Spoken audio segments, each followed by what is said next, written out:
책 57쪽입니다. 지금 우리가 읽고 있는 부분이 크게 봐서 제4장에 속합니다. 이 4장의 제목이 두려운 신비예요. 두려운 신비라고 하는 제목의 제4장 기억을 지난번까지 다 읽었고요. 오늘은 니은에 해당합니다. 니은의 제목이 압도성의 요소 이렇게 되어 있습니다. 압도성, 괄호 열고 위압성 이렇게 번역되어 있네요. 이게 어떤 건지 우리 번역된 말만 갖고는 정확하게 알 수가 없어요. 내용을 좀 더 파악해야 되겠습니다. 지금 읽어야 될 게 니은에 해당하고 우리가 앞에서 읽은 기억은 두려움의 요소 이렇게 되어 있어요. 두려움의 요소. 이렇게 이제 전체의 그 흐름에서 본다면 누미노제에 대한 경험이 뭐냐 그걸 분석하고 있는 거거든요. 근데 그게 이제 4장에서는 두려운 신비라고 하는 제목으로 해명되고 있는 겁니다. 그 두려운 신비의 기억 부분은 기억은 두려움의 요소였고 이제 니은 압도성의 요소입니다. 읽겠습니다. 우리는 두려움이라는 형용사에 대하여 전개한 여태까지의 생각을 절대적 불가접근성이라는 지시어로 요약할 수 있다. 그렇죠. 두려움이라고 하는 이 형용사를 괄호로 열고 라틴어로 표기해 놨어요. 트레멘둠입니다. 트레멘둠, 거룩한 두려움, 매 관계된 단어인데 두려운이라고 하는 형용사가 트레멘둠이에요. 이게 말하려고 하는 게 절대적 불가접근성이라고 하는 거네요. 그러니까 하나님 경험은 이렇게 접근할 수 없는, 그냥이 아니라 절대적으로 접근할 수 없는 어떤 성격이어서 두려워할 수밖에 없다고 하는 겁니다.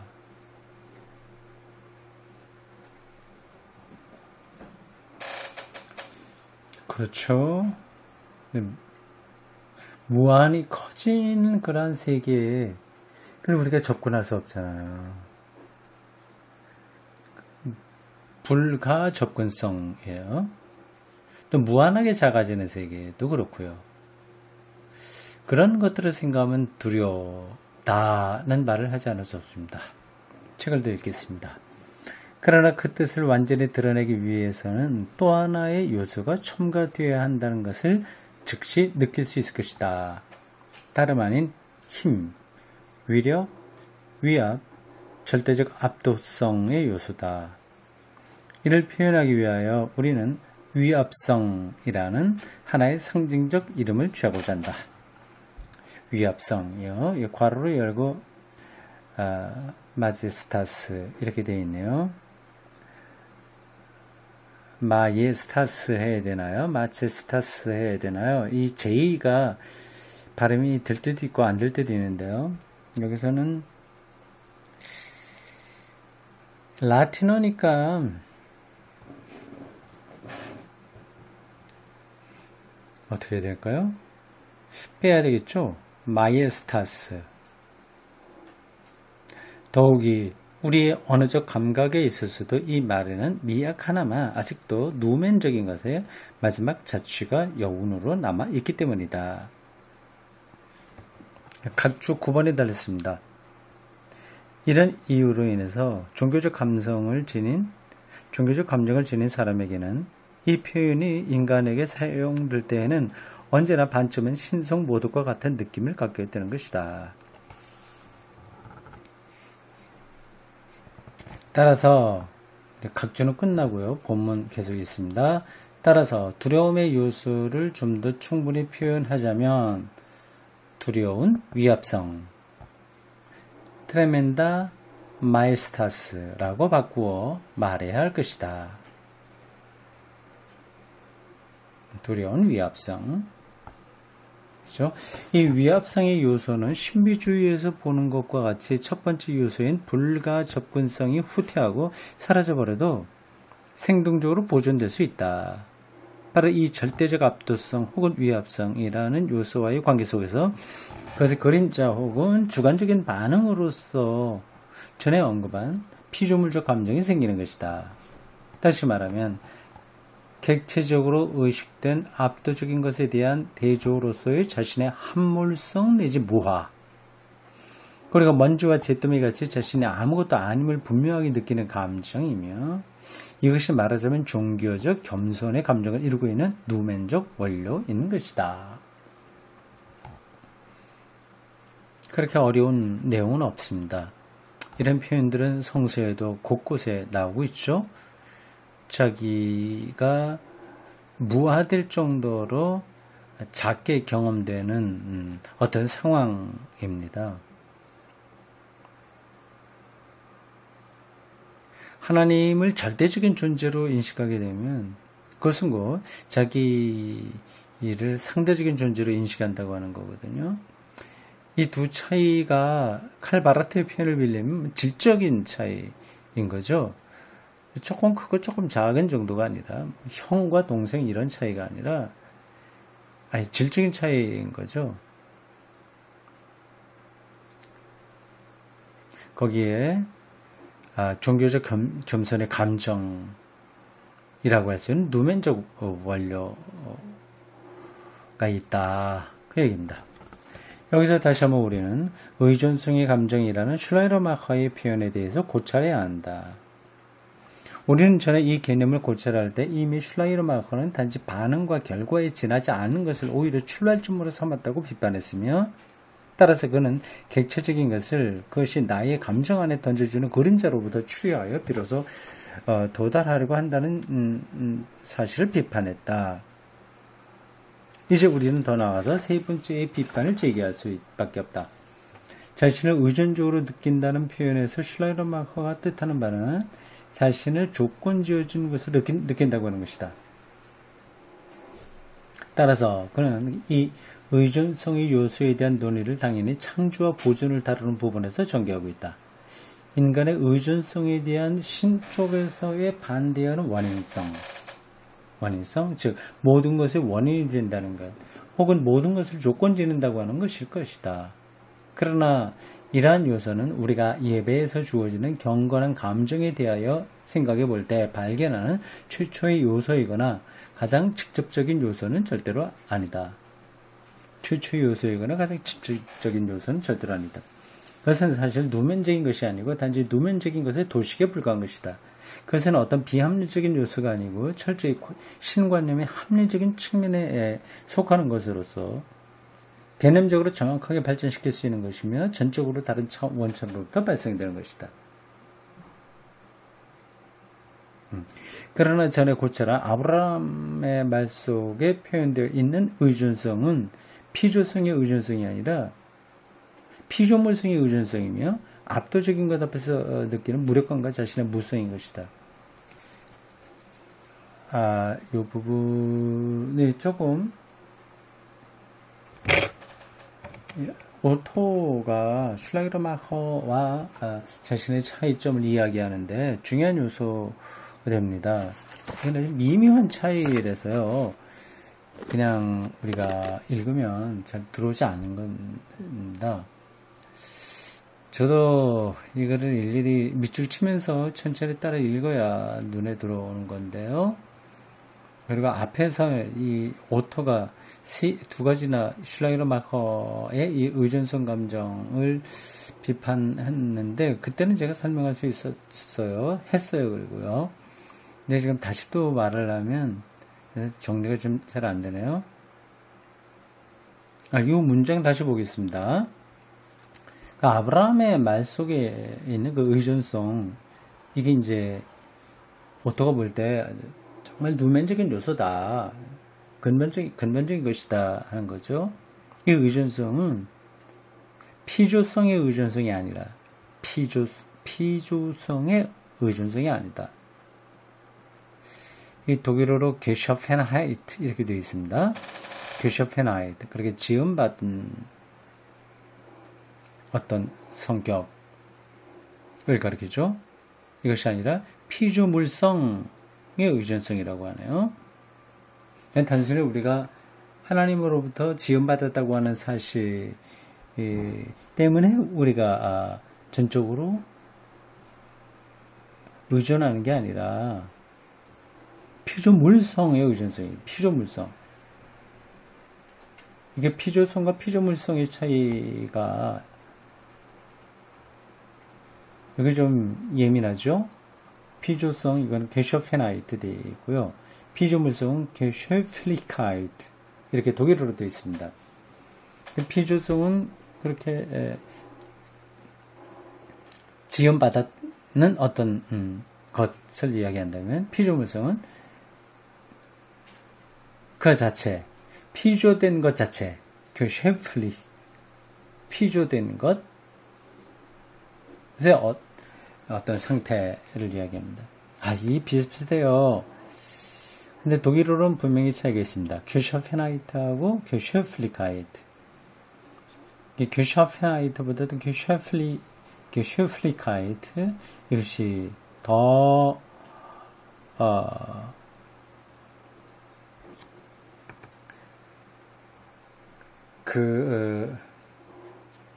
피조적인 실존이 강조되는 거죠. 그러니까 단순히 만들어진 것이 아니라 그 숙명적으로 그 안에 들어가 있다는 그 이야기입니다. 그냥 압도적인 것 앞에서 느끼는 창조자죠. 창조자 앞에서 느끼는 무력감과 자신의 무성인 것이다. 그래서 지금 우리가 논의하고 있는 바의 위압성과 먼지와 잿더미됨의 감정이란 우리가 그것에 대하여 사유를 전개시켜 보자마자 창조와 보존이라는 관념들과는 전혀 다른 표상들의 나열로 이어진다. 이거는 창조론, 인간론 이렇게 개념적으로 설명할 수 있는 것보다 더 원천적인 어떤 경험이라고 하는 거죠. 근데 개념도 뛰어넘는 것, 접근할 수 없는 그런 경험들이라고 하는 거죠. 즉 신비주의의 어떤 형태들에서 보이는 것처럼 한편으로는 자아의 소멸이요, 다른 한편으로는 초월적인 것만의 유일한 실제적 내지 전부가 됩니다. 이런 형태들의 신비주의가 지닌 주의 특성 중에 하나는 한편으로는 아브라함의 자기 비하와 아주 유사하게 그것을 되풀이하는 자기 비하로서 완전하게 실제하지 못하며 본질상 아니 심지어 전적으로 아무것도 아닌 존재로서의 자신과 피조물 일반의 비하인 것이다. 자기 무성에 대한 경험이죠. 그리고 이 비하는 자아성이라고 하는 거짓된 망상을 버리고 자아를 소멸시킴으로써 실천적으로 완성되기를 요구하게 된다. 자아가 살아있으면 여전히 개념화하고 하나님을 대상으로 여기고 자기를 규정해 나가고 그렇게 하잖아요. 그런 것마저 없는 그런 절대 의존의 감정이라고 하는 겁니다. 그게 이제 슐라이러마커가 다 파헤치지 못했던 아주 원천적인 두려움이고요. 그런 경험들이 절대적 위압성 앞에서 나타난다고 하는 겁니다.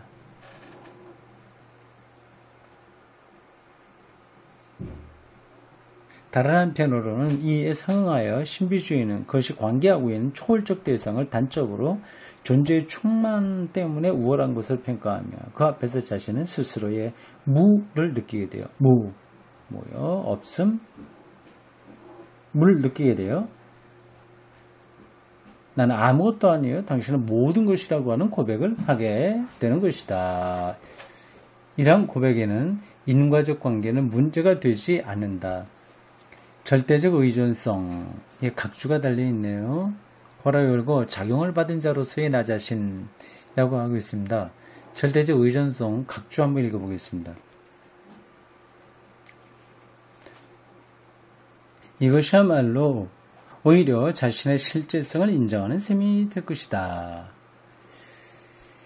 다시 좀 보겠습니다. 절대적 의존성의 감정이 아니라 절대적 우월성이야말로 절대적 우월성은 압도적인 것으로서의 그것이야말로 여기서 사유의 출발점이 되는 것이며 이 사유가 존재론적인 용어로 설명하면 두려운 것이 지닌 힘에 충만한 존재 충만으로 바뀌는 것이다. 우리는 한 그리스도교 신비주의자의 다음과 같은 말에 귀를 기울일 필요가 있다. 오토가 한 신비주의자를 소개합니다. 이 사람은 그라이트 이렇게 되어 있네요. 그라이트 독일 사람일 텐데요. 네, 당연히 그런데 이름이 고식으로 되어 있네요.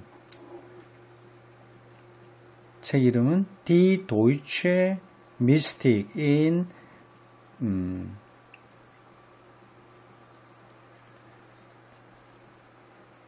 Prediger Orden. 설교 프레디거 설교자의 오르덴. 설교자의 이게 정확하게 뭘까요? 그걸 찾아보지 않겠습니다. 그러니까 설교자가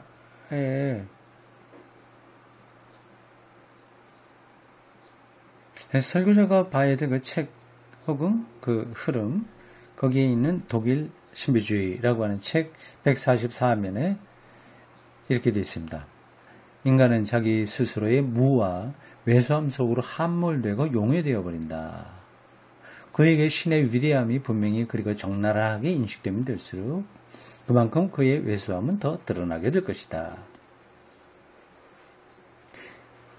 그 다음 또 한 사람 여기 인용하고 있습니다. 이슬람교의 신비주의자 바에시드 보스타미의 말을 인용했네요. 읽어보겠습니다. 그때 지극히 높으신 주께서 나에게 그의 비밀을 계시해 주셨고 그의 모든 영광을 나에게 보여주셨다. 내가 더 이상 나의 눈으로가 아니라 그의 눈으로 그를 보는 순간 그의 빛에 비하면 나의 빛은 흑암과 어두움에 지나지 않음을 깨달았다. 그리고 나의 크기와 빛남은 그의 것 앞에서는 아무것도 아니었다. 또 내가 진실의 눈으로 그를 위한 봉사로 행한 헌신과 경건의 일들을 검토해보니 그 모든 것이 나로부터가 아니라 그분 자체로부터 나온 것임을 깨달았다. 옳은 얘기죠. 이슬람교의 신비주의자도 정확하게 인간의 거룩한 두려운 경험, 누미노제를 말하고 있습니다. 루돌프 오토가 참 재미있는 사람이네요. 이 이슬람 학자까지 인용을 하고 있습니다. 그리고 또 에카르트에 대해서도 얘기합니다. 오토의 책을 읽겠습니다. 혹은 신비가 에카르트의 가난과 겸손에 대한 말도 좋은 예다. 인간이 가난하고 겸손해지면 하느님은 모든 것 안에서 모든 것이 되며 단적으로 존재와 존재자가 된다. 인간의 신비적 신개념은 위압감과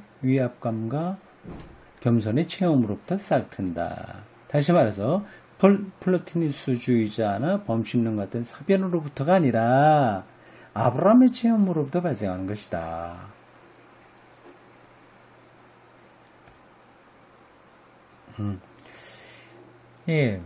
비슷한 이야기가 지금 반복해서 나오고 있어요. 그 누민우주에 대한 것을 몇 가지 관점으로 설명하고 있는 겁니다. 이 기본 발상은 우리가 충분히 알 수 있죠. 비록 이 사람이 슐라이러 마커와 차이가 있다고 이야기는 하지만 발상은 비슷한 겁니다. 그 토대는 비슷한 거예요. 다만 이제 슐라이러 마커는 그거를 더 근원적으로 살피지 못했다. 너무 그것을 개념적으로 설명하려고 했었다. 그런 것까지 다 말살되는 근원적인 것을 말할 수 했어야 되는데 그런 점에서 부족했다고 하는 거를 오토가 말하긴 하지만 그래도 기본적으로는 비슷한 토대에서 말한다고 볼 수 있습니다.